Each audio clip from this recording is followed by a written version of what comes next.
ప్రతిరోజు శాస్త్రవేత్తలు కావచ్చు, ఆర్కియాలజిస్టులు కావచ్చు, భూమి మీద ఎన్నో ప్రాంతాలలో ఎన్నో చోట్ల తవ్వకాలు జరిపి ఎన్నో కొత్త కొత్త వస్తువుల్ని బయటకు తీస్తూ ఉన్నారు. అయితే వాళ్ళందరూ మనసులో ఒకటే అనుకుంటూ ఉంటారు, అయ్యో ఈ ప్రాంతంలో ఈ వస్తువు కాకుండా ఎవరైనా దాచి ఉంచిన నిధి దొరికితే బాగున్ను అని. ఎందుకంటే అలాంటి నిధులు కొన్ని వాళ్ళ లైఫ్ని కంప్లీట్గా సెటిల్ చేసేస్తాయి.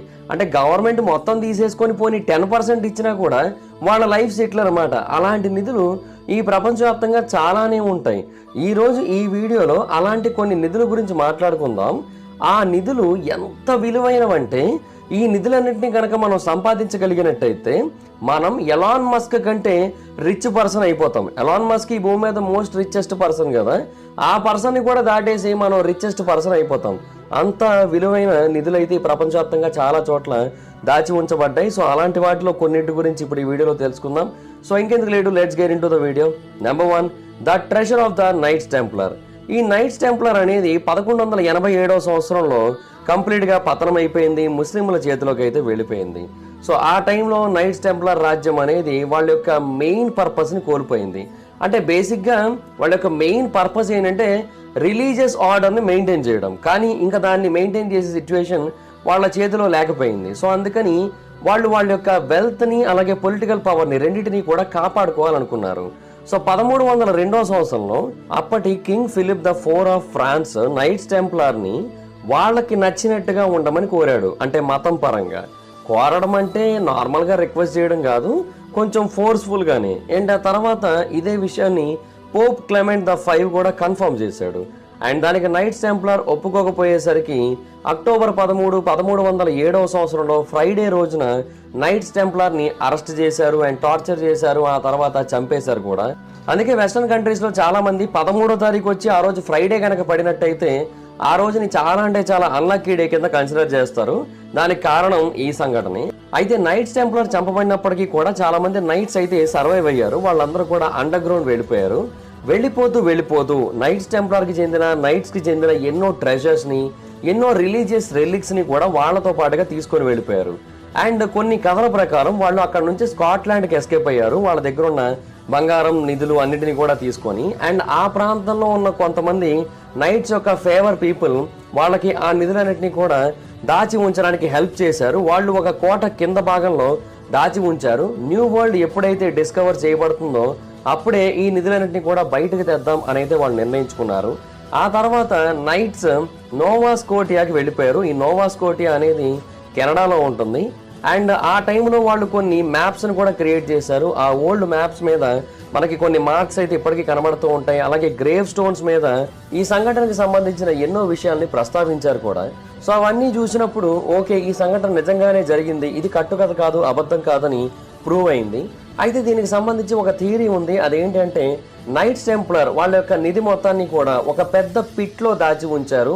ఆ పిట్ అనేది ఓక్ ఐలాండ్లో ఉంది, అది కెనడాలో ఉంటుంది. అండ్ దాన్ని ద మనీ పిట్ అని కూడా పిలుస్తూ ఉంటారు.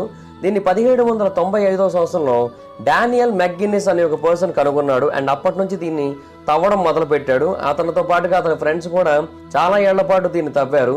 వాళ్ళు తవ్వుతూ ఉంటే అక్కడ ప్రతి 10 అడుగులకోసారి చెక్కతో కూడుకున్న కొన్ని ప్లాంక్స్ అనేవి కనబడడం మొదలు పెట్టాయి. అండ్ అలా తవ్వుతూ కిందకి వెళ్ళిన తర్వాత 90 అడుగుల వరకు తవ్వాక వాళ్ళకు కొన్ని స్టోన్ ఇన్స్క్రిప్షన్స్ అయితే కనబడ్డాయి. అండ్ వాటి మీద కొన్ని సింబల్స్ ఉన్నాయి. వాటన్నిటిని కూడా డీకోడ్ చేస్తే 40 అడుగుల లోతులో 2 మిలియన్ పౌండ్ల నిధి అయితే ఉంది అని అయితే రాసి ఉంది అందులో. అప్పటి నుంచి ఇంకా ఎక్కువగా తవ్వడం మొదలు పెట్టారు. బట్ తవ్వుతూ ఉన్న కొద్దీ అక్కడ నీళ్లు వచ్చేసి వరదలు రావడం మొదలు పెట్టాయి. సో ఎంత నీళ్లు తోడినా కూడా ఇంకా నీళ్లు వస్తూనే ఉన్నాయి. సో అందువల్ల ఏంటంటే అక్కడ ఎగ్జాక్ట్గా ఏముందనేది ఎవరికి పూర్తిగా తెలియకుండా పోయింది. సో అలాగా నైట్స్ టెంప్లర్ యొక్క ట్రెజర్ అనేది ఇప్పటికీ కూడా ఒక మిస్టరీగానే మిగిలిపోయింది. బట్ స్టిల్ చాలామంది ఒక నమ్మకం ఏంటి అంటే అది నైట్స్ టెంప్లర్ యొక్క ట్రెజర్ కాదు, అది మారియా యాంటోనియెట్టి యొక్క ట్రెజర్ కావచ్చు, లేదంటే పైరేట్స్ యొక్క ట్రెజర్ కావచ్చు, మేబీ ఆర్క్ ఆఫ్ ద కన్వెనెంట్ కూడా అయి ఉండొచ్చు. నిజానికి వీళ్ళ యొక్క ట్రెజర్ ఇంకా పెద్దది. నైట్స్ టెంప్లర్ ట్రెజర్ని కనుక ఇప్పటి కాలం కరెన్సీతో మనం కంపేర్ చేసినట్టయితే సుమారుగా $200 బిలియన్ వరకు ఉంటుందనేది చాలా మంది ఒక నమ్మకం. బట్ ఏమో మరి ఎక్కడుందో ఎవరికి తెలియదు. హాయ్ ఫ్రెండ్స్, మీరు ఎప్పుడైనా సరే 5,000 రూపాయల ప్రొడక్ట్ 250 రూపాయలకి రావడానికి గమనించారా? లేదు కదా! కానీ అమెజాన్, ఫ్లిప్‌కార్ట్ లాంటి కంపెనీస్ ఏం చేస్తూ ఉంటాయంటే కొన్ని గోల్డెన్ హవర్స్ టైమ్‌లో మెగా డీల్స్ ఇస్తూ ఉంటాయి. ఆ డీల్స్ టైమ్‌లో ఒక్కొక్క ప్రొడక్ట్ మీద 90% నుంచి 95% వరకు డిస్కౌంట్ అయితే ఉంటుంది. అయితే ఈ డీల్స్ కోసం మీరు కాన్స్టెంట్‌గా ఆ యాప్స్ చెక్ చేస్తూ ఉండలేరు కదా! కానీ మీకోసం నేను వాటన్నిటిని కూడా కాన్స్టెంట్‌గా చెక్ చేస్తూ ఉంటాను. అండ్ దాంట్లో ఎప్పుడు ఏ డీల్ పెట్టినా కూడా ఇమ్మీడియేట్‌గా మీకు ఆ ప్రొడక్ట్‌ని అయితే షేర్ చేస్తాను. మీరు ఇమ్మీడియేట్‌గా ఆ ప్రొడక్ట్‌ని పర్చేజ్ చేయొచ్చు దాని నుంచే. అండ్ అంతేకాదు కొన్ని ఎక్స్ట్రార్డినరీ ప్రొడక్ట్స్ ఉంటాయి. వాటిని మీరు బయట ఎక్కడ కూడా చూడరు. వాటి గురించి కూడా నేను మీకు షేర్ చేస్తాను. మీరు సింపుల్‌గా చేయాల్సింది ఒకటే, కింద డిస్క్రిప్షన్‌లో మన టెలిగ్రామ్ ఛానల్ లింక్, మన వాట్సాప్ ఛానల్ లింక్, మన ఇన్‌స్టా బ్రాడ్‌కాస్ట్ ఛానల్ లింక్ ఉంటాయి. వీటిలో మీరు ఏ యాప్ ఎక్కువగా వాడతారో ఆ యాప్‌కి సంబంధించిన లింక్ మీద క్లిక్ చేసి, ఆ యాప్‌లో ఉన్న మన ఛానల్‌ని ఫాలో అవ్వండి. దాంట్లో రెగ్యులర్‌గా చాలా ప్రొడక్ట్స్ అయితే మీకు అప్డేట్ అవుతూ ఉంటాయి. అండ్ ఆ ప్రొడక్ట్స్‌లో మీకు ఏది నచ్చినట్టయితే దాన్ని మీరు కొనుగోలు చేయొచ్చు వెంటనే. సో డిస్క్రిప్షన్‌లో లింక్స్ ఉన్నాయి. వెంటనే ఫాలో అవ్వండి. Number 2, forest fence treasure.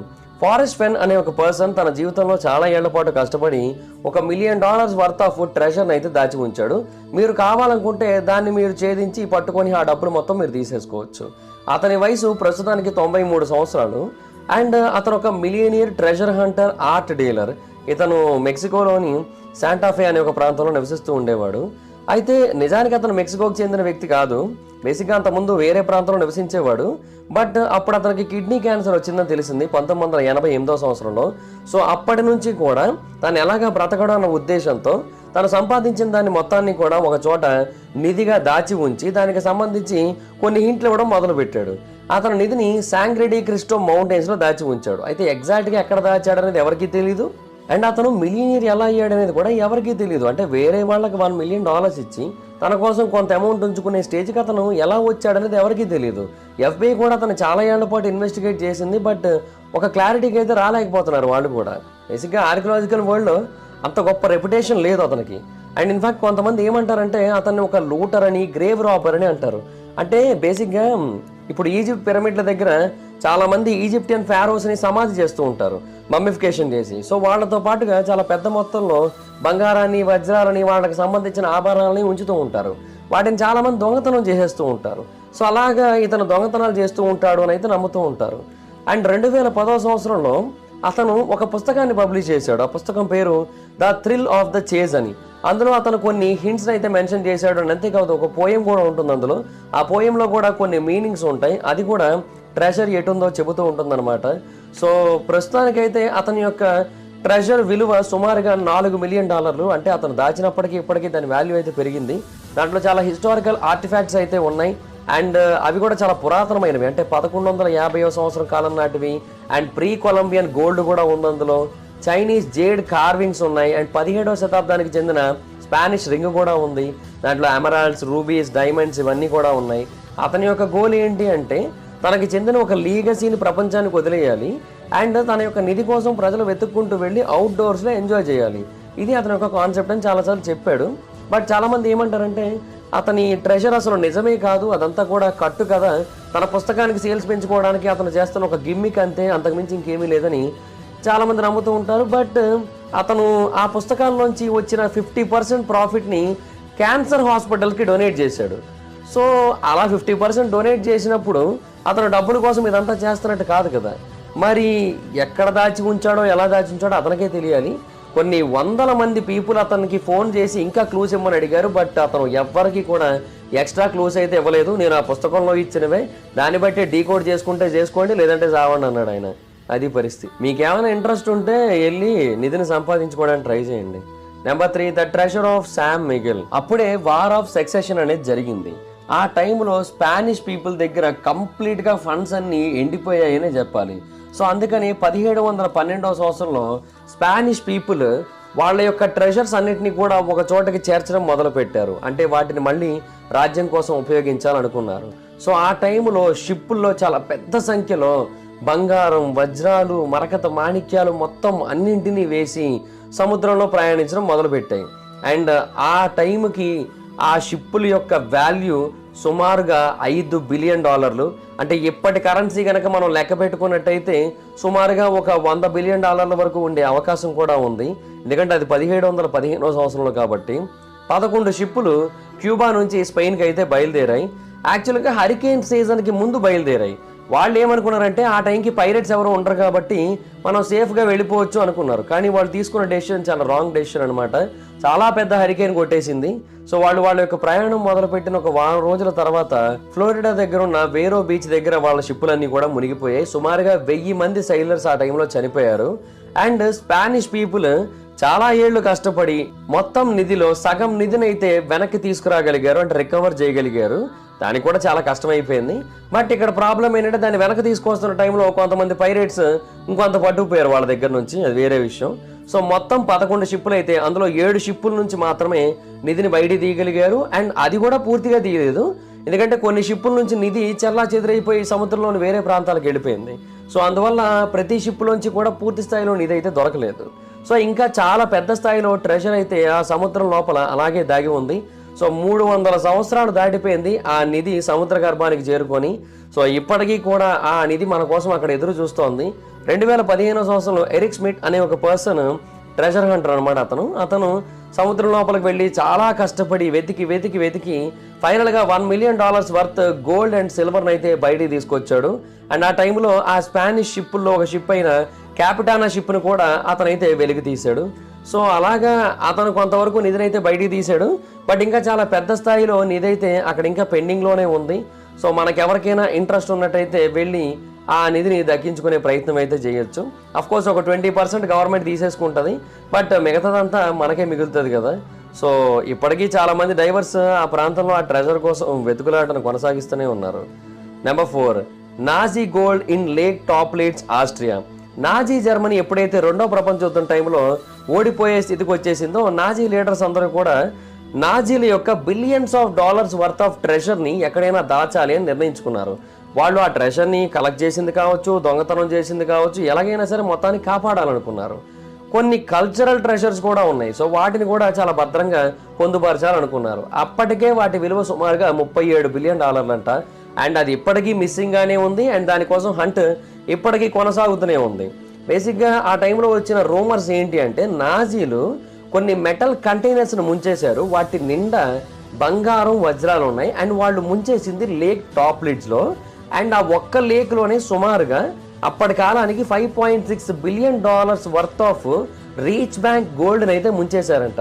దాని అంతటినీ కూడా మనం తీయాలనుకుంటే ఆ వాటర్లోంచి తీసుకొచ్చని చెబుతూ ఉంటారు.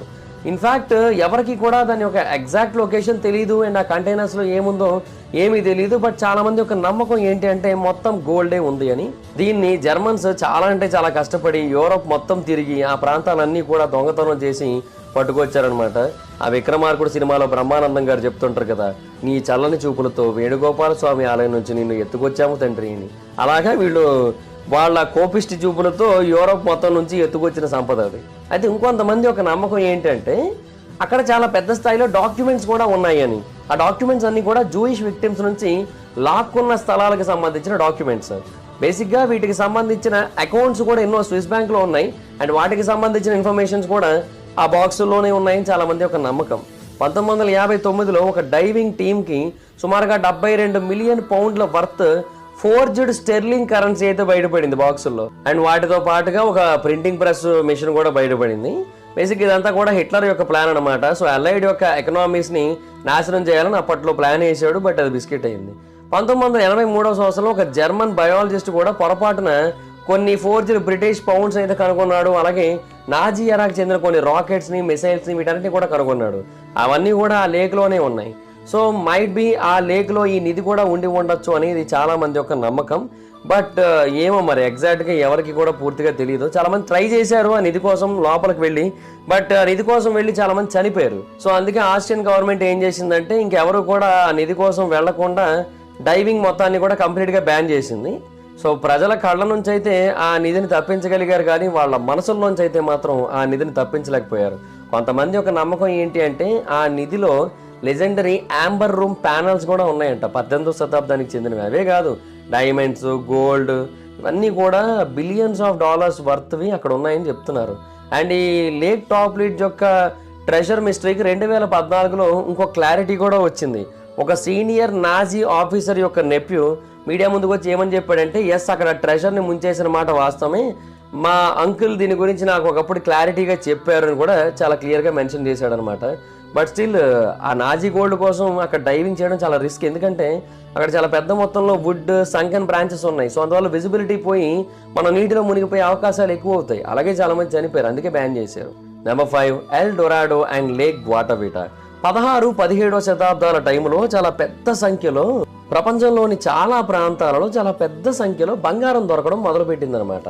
సో ఆ టైంలో యూరోపియన్స్ ఏమని నమ్మారంటే ప్రస్తుతం కొలంబియా ఎక్కడైతే ఉందో ఆ ప్రాంతంలో ఒక మిస్టీరియస్ నగరం ఉంది. ఆ నగరం పేరు ఎల్ డొరాడో. 16వ శతాబ్దం టైంలో స్పానిష్ ఎక్స్ప్లోరర్స్ సౌత్ అమెరికాకి రీచ్ అయినప్పుడు వాళ్ళందరికీ కూడా కొన్ని కథలు వినబడ్డాయి. అక్కడ మ్యూస్కా అనే ఒక ట్రైబ్ ఉండేది. ఆ ట్రైబ్ యొక్క నాయకుడు తన శరీరం మొత్తాన్ని కూడా బంగారపు డస్ట్తో కవర్ చేసుకునేవాడంట. అండ్ అతను లేక్ గ్వాటవిటాకి వెళ్ళి ఆ ప్రాంతంలో ప్రతి ఏడాది కూడా చాలా పెద్ద సంఖ్యలో బంగారాన్ని సమర్పించేవాడంట. అంటే ఆ లేక్కి బంగారాన్ని కనుక సమర్పించినట్టయితే అది నేరుగా భగవంతుళ్ళకి చేరుతుంది. సో భగవంతుళ్ళు వీళ్ళకి మంచి చేస్తారని వాళ్ళు నమ్మేవారు. సో అందుకోసం నేరుగా అందులో నిధులను అయితే వేసేవారు. సో అలాగా వేస్తూ వేస్తూ వేస్తూ వచ్చి ఆ లేక్ మొత్తాన్ని కూడా కంప్లీట్గా బంగారంతో నింపేశారు. అదే టైంలో ఎల్ డొరాడో గురించి కూడా విన్నారు. సో వాళ్ళు ఏమనుకున్నారంటే ఈ ఎల్ డొరాడోనే ఆ లేక్ అనుకున్నారు. ఎందుకంటే ఎల్ డొరాడో అంటే గోల్డెన్ వన్ అనే మీనింగ్ వస్తుంది అనమాట స్పానిష్లో. సో అందుకని వాళ్ళు ఏంటంటే ఆ లేక్ మీద ఎక్కువగా ఫోకస్ చేయడం మొదలు పెట్టారు. అండ్ ఆ తర్వాత అక్కడి లీడర్స్ అయిన ఎల్ లాంబ్రే డొరాడో కోసం అలాగే ఎల్ రే డొరాడో కోసం వీళ్ళందరి కోసం విన్న తర్వాత ఇంకా ఖచ్చితంగా ఆ లేక్లో బంగారం ఉంటుంది అని దాన్ని ఖచ్చితంగా తవ్వి తీయాల్సిందే అని నిర్ణయించుకున్నారు. వాళ్ళ ఆ ప్రాంతానికి 1536వ సంవత్సరంలో వెళ్ళారు. 1545లో ఆ ప్రాంతంలో తవ్వకాలు చేయడం మొదలుపెట్టారు. అండ్ ఆ లేక్లో ఉన్న వాటర్ని చాలా వరకు తోడేసి బయటకు వేసేసి అలాగా కొన్ని వందల సంఖ్యలో గోల్డెన్ పీసెస్ని అయితే బయటికి తీసుకొని వచ్చారు. సో ఆటోమేటిక్గా నమ్మకం పెరిగిపోయింది. ఆ లేక్ని డ్రైన్ చేయడానికి మల్టిపుల్ అటెంప్ట్స్ అయితే చేశారు. అండ్ అలా చేసినప్పుడు ఒకసారి కొన్ని వందల మంది వర్కర్స్ అయితే చనిపోయారు కూడా. Most recent and successful expedition అయితే 1911వ సంవత్సరంలో ఆ లేక్ని కంప్లీట్గా డ్రైన్ చేసేశారు. బట్ ప్రాబ్లం ఏంటంటే అక్కడ ఒక thick hard and mud layer అయితే ఉంది. దాని లోపల నిధులు ఉన్నాయి, అవి స్పష్టంగా కనబడుతున్నాయి కూడా. కానీ వాటిని బయటకు తీసే సిచ్యువేషన్ అయితే లేకుండా పోయింది. అండ్ ఆ తర్వాత మళ్ళీ కొద్ది రోజులకి ఆ లేక్ పూర్తిగా వాటర్తో నిండిపోయింది. సో ఆ లేక్లో ఉన్న నిధులన్నింటినీ కూడా ఎలా బయటకు తీయాలా అని ఇప్పటికీ కూడా ఆలోచిస్తూనే ఉన్నారు. అయితే చాలామంది కూడా డౌట్ ఏంటంటే ఈ లేక్ అనేదే ఎల్ డొరాడోనా లేదంటే వేరేగా ఎల్ డొరాడో అనే ఒక లాస్ట్ సిటీ ఆఫ్ వెల్త్ సెపరేట్గా ఉందా అనే ఒక డౌట్ అయితే చాలా మందికి అయితే ఉంది. బట్ ఇప్పటికీ కూడా ఆ లేక్ అనేది ఒక అతిపెద్ద గోల్డ్ మైన్ అని చెప్పొచ్చు.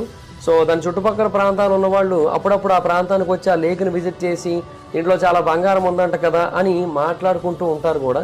బట్ దాన్ని బయటకు తీయడం అయితే మాత్రం అంత ఈజీ కాదనే చెప్పాలి. బట్ ఒకటైతే వాస్తవం, సెంట్రల్ అండ్ సౌత్ అమెరికా ప్రాంతాలలో చాలా పెద్ద స్థాయిలో గోల్డ్ అండ్ లాస్ట్ ట్రెజర్స్ అయితే ఉన్నాయి.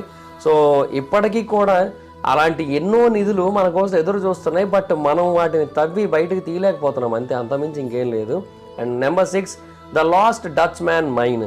చరిత్రలో మనం విన్న బెస్ట్ ట్రెజర్ టేల్స్లో ఇది కూడా ఒకటని చెప్పొచ్చు. వెస్ట్ అమెరికాలో ఇది చాలా అంటే చాలా పాపులర్. ఈ లాస్ట్ డచ్ మ్యాన్ మైన్కి సంబంధించి ఒక పెద్ద మిస్టరీయే ఉంది. ఈ మైన్ నిజమైన మైనా, అసలు ఈ మైన్ ఉందా లేదా, ఈ మైన్లో ఎవరు పనిచేశారు, ఇప్పుడు అది మనకు కనబడుతుందా లేదా, ఇలాంటి ఎన్నో ప్రశ్నలు. దీంట్లో చాలా పెద్ద సంఖ్యలో బంగారం అయితే ఉంటుంది. అయితే ప్రాబ్లం ఏంటంటే ఈ మైన్ శపించబడిందని కూడా చాలామంది నమ్ముతూ ఉంటారు. స్పానిష్ పీపుల్ ఈ ప్రాంతానికి 1540వ సంవత్సరంలో వచ్చారు. ఆ టైంలో ఆరిజోనాలోని కొన్ని మౌంటైన్స్లో ఈ particular lost Dutchman mine ఉంది అని అయితే చాలా మంది నమ్మారు. అండ్ ఆ మైన్ కోసం వెళుతూ ఉన్నప్పుడు ఆ మైన్కి కాపలా కాస్తున్న అపాచీ ఇండియన్స్ వాళ్ళు వీళ్ళని ఆపి, ఒరే బాబు మీరు వెళితే మీకు శాపం చుట్టుకుంటుంది, మీరు రక్తం కక్కుకొని చస్తారు, జాగ్రత్త, వెళ్ళకండి అని చెప్పారు. బట్ అయినా కూడా స్పానిష్ పీపుల్ అయితే వినలేదు. ఎన్ని వార్నింగ్స్ ఇచ్చినా కూడా ఆగకుండా ఆ మైన్ని ఎక్స్ప్లోర్ చేయడానికి అయితే వెళ్ళారు. అండ్ వాళ్ళకి శాపం వచ్చింది. వాళ్ళు ఆ మైన్ కోసం వెళ్ళిన కొద్ది రోజుల తర్వాత కుక్క చావు చచ్చారు, మామూలు చావు కూడా కాదు. సో ఒక్కొక్కరు ఒక్కొక్క రకంగా, ఒక్కొక్కరు రక్తం కక్కుని చనిపోయారు, ఒక్కొక్కరు నీళ్ళలో మునిగిపోయి చనిపోయారు, ఒక్కొక్కరు ఎత్తైన ప్రాంతాల్లోంచి జారి పడిపోయి కింద పడిపోయి చనిపోయారు. ఇలాగా ఎన్నో జరిగాయి అన్నమాట. సో ఆ ప్రాంతానికి శాపం ఉందని ఆ తర్వాత ఇంకా ఎక్కువగా నమ్మేలా చేసింది ఆ సిచ్యువేషన్. అయితే ఆ తర్వాత మరికొన్ని ఎక్స్పెడిషన్స్ అయితే జరిగాయి, ఆగలేదు. కొన్ని గోల్డ్ మైన్స్ అయితే దొరికాయి, బట్ ఇంత భారీ స్థాయిలో అయితే కాదు. అంటే మనం లాస్ట్ డచ్ మ్యాన్ మైన్ కోసం ఎలాగైతే వింటూ వచ్చామో అంత భారీ స్థాయిలో అయితే లేదు. అండ్ అపాచీ ఇండియన్స్ కూడా వాళ్ళ మీద కంటిన్యూస్గా అటాక్స్ చేస్తూ ఉండేవారు. ఆ మైన్ని కాపాడటమే వాళ్ళ పని కదా. అండ్ ఆ తర్వాత ఆ ల్యాండ్ని మెక్సికల్ క్యాటన్ బ్యారన్ వాళ్ళకి ఇచ్చేశారు. ఆ తర్వాత ఆ ప్రాంతంలో కొంత బంగారం అండ్ సిల్వర్ కలిగి ఉన్న ఒక మైన్ని కనుగొన్నారు. చాలా ఏళ్ల పాటు వాళ్ళు ఆ మైన్లోనే పనిచేశారు. తర్వాత ఆ ఫ్యామిలీ మెంబర్స్ యొక్క డిసెండెంట్స్ కూడా ఆ మైన్లోనే 1840 వరకు పనిచేశారు. బట్ ఆ తర్వాత వాళ్ళిద్దరు కూడా చంపబడ్డారు అపాచెస్ ద్వారానే. వాళ్ళు ఎలా చనిపోయారు ఏంటనేది తెలియదు, బట్ చంపింది అయితే వాళ్ళే అనే క్లారిటీ అయితే ఉంది. ఆ తర్వాత జర్మన్ ఇమిగ్రెంట్ అయిన జాకోబ్ ది డచ్మెన్ వాల్చ్ అనే ఒక పర్సన్ ఈ మైన్ని 1870లో మళ్ళీ కనుగొన్నాను అని చెప్పాడు. బేసిక్గా ఆ ఒరిజినల్ డెసెండెంట్స్లో ఒకరిని అతను కాపాడాడంట చంపేయకుండా. అండ్ అతని ద్వారా ఆ ఇన్ఫర్మేషన్ మొత్తాన్ని కూడా తెలుసుకున్నాడు. అండ్ అతను చెప్పింది ఏంటంటే అక్కడ ఈ ప్రపంచం మొత్తానికి కూడా సరిపడేంత బంగారం అయితే ఉందంట. అది అంత పెద్ద మైన్ అంట. చరిత్రలో ఇప్పటి వరకు ఎవ్వరూ చూసుండరు అంత పెద్ద బంగారం అని అయితే అతను చెబుతూ వచ్చాడు. అతను చాలామంది ఫాలో చేయడానికి ట్రై చేశారు, బట్ ప్రతిసారి కూడా వాళ్ళందరినీ చీట్ చేసి ఆ మైన్ దగ్గరికి వెళ్ళి బంగారాన్ని కొంత తెచ్చుకునేవాడంట. బట్ ఎవరికి కూడా అతను ఆ మైన్ యొక్క లొకేషన్ అయితే చెప్పలేదు. అయితే 1981లో వాల్స్కి న్యూమోనియా వచ్చింది. ఆల్మోస్ట్ చనిపోయే సిచ్యువేషన్లో ఉన్నాడు. సో అప్పుడు ఏం చేశాడంటే అతను ఆ మైన్ గురించి తన స్నేహితుడికి, తన భార్య అయిన జూలియా ఎలనా థామస్కి, వీళ్ళిద్దరికీ కూడా ఆ మైన్ యొక్క లొకేషన్ని చెప్పి చనిపోయాడు. ఆ తర్వాత వాళ్ళందరూ కూడా ట్రై చేశారు ఆ మైన్ ఎక్కడుందో కనుక్కోవడానికి. బట్ వాళ్ళకి ఏంటంటే అతను చెప్పిన లొకేషన్ ఎగ్జాక్ట్గా అర్థం కాలేదు. సో వాళ్ళు డైరెక్షన్స్ మర్చిపోయి ఎటు నుంచి ఎటో వెళ్ళిపోయి ఎంత ట్రై చేసినా కూడా ఆ మైన్ అయితే పట్టుకోలేకపోయారు. సో అలాగే ఇప్పటికీ కూడా ఆ లాస్ట్ డచ్ మ్యాన్ మైన్ అనేది ఒక మిస్టీరియస్ అన్ఎక్స్ప్లోర్డ్ మైన్గానే మిగిలిపోయిందని చెప్పాలి. మీకేమైనా ఇంట్రెస్ట్ ఉంటే మీరు వెళ్ళి ట్రై చేయొచ్చు. సో దాట్స్ గైస్, ఇవి 6 లాస్ట్ ట్రెజర్స్. అండ్ ఈ 6టిని కనుక మనం సంపాదించినట్టయితే నిజంగా చెప్తున్నా ఎలాన్ మస్క్ కంటే రిచ్ అయిపోవచ్చు మనం, అందులో no doubt. So that's guys, చూసారు కదా ఇది వీడియో కనుక మీకు నచ్చినట్టయితే లైక్ చేయండి, వీడియో షేర్ చేయండి. ఎప్పుడో కారణం మన ఛానల్ని సబ్స్క్రైబ్ చేసుకోకపోతే ఇప్పుడే సబ్స్క్రైబ్ చేసుకోండి, పక్కన బెల్ ఐకాన్ ఆన్లో పెట్టుకోండి. నా ఫర్దర్ వీడియోస్ మిస్ అవ్వకుండా చూడొచ్చు. చాలా మంది చూస్తున్నారు కానీ సబ్స్క్రైబ్ చేసుకోవట్లేదు. So please try to subscribe, click the bell icon also. నా ఇన్స్టాగ్రామ్ ఐడి జబర్దస్త్ మైదర్, అక్కడ వచ్చి ఫాలో అవచ్చు. Thank you so much. Bye. Next video. Bye. Hi friends, మీరు ఎప్పుడైనా సరే 5,000 రూపాయల ప్రోడక్ట్ 250 రూపాయలకి రావడాన్ని గమనించారా? లేదు కదా. కానీ అమెజాన్, ఫ్లిప్కార్ట్ లాంటి కంపెనీస్ ఏం చేస్తూ ఉంటాయంటే కొన్ని గోల్డెన్ హవర్స్ టైంలో మెగా డీల్స్ ఇస్తూ ఉంటాయి. ఆ డీల్స్ టైంలో ఒక్కొక్క ప్రోడక్ట్ మీద 90% నుంచి 95% వరకు డిస్కౌంట్ అయితే ఉంటుంది. అయితే ఈ డీల్స్ కోసం మీరు కాన్స్టెంట్గా ఆ యాప్స్ చెక్ చేస్తూ ఉండలేరు కదా. కానీ మీకోసం నేను వాటన్నిటిని కూడా కాన్స్టెంట్గా చెక్ చేస్తూ ఉంటాను. అండ్ దాంట్లో ఎప్పుడు ఏ డీల్ పెట్టినా కూడా ఇమీడియట్గా మీకు ఆ ప్రోడక్ట్ని అయితే షేర్ చేస్తాను. మీరు ఇమీడియట్గా ఆ ప్రోడక్ట్ని పర్చేస్ చేయొచ్చు దాని నుంచే. అండ్ అంతేకాదు కొన్ని ఎక్స్ట్రాడినరీ ప్రొడక్ట్స్ ఉంటాయి, వాటిని మీరు బయట ఎక్కడ కూడా చూడరు. వాటి గురించి కూడా నేను మీకు షేర్ చేస్తాను. మీరు సింపుల్గా చేయాల్సింది ఒకటే, కింద డిస్క్రిప్షన్లో మన టెలిగ్రామ్ ఛానల్ లింక్, మన వాట్సాప్ ఛానల్ లింక్, మన ఇన్స్టా బ్రాడ్కాస్ట్ ఛానల్ లింక్ ఉంటాయి. వీటిలో మీరు ఏ యాప్ ఎక్కువగా వాడతారో ఆ యాప్కి సంబంధించిన లింక్ మీద క్లిక్ చేసి ఆ యాప్లో ఉన్న మన ఛానల్ని ఫాలో అవ్వండి. దాంట్లో రెగ్యులర్గా చాలా ప్రొడక్ట్స్ అయితే మీకు అప్డేట్ అవుతూ ఉంటాయి. అండ్ ఆ ప్రొడక్ట్స్లో మీకు ఏది నచ్చినట్టయితే దాన్ని మీరు కొనుగోలు చేయొచ్చు వెంటనే. సో డిస్క్రిప్షన్లో లింక్స్ ఉన్నాయి, వెంటనే ఫాలో అవ్వండి.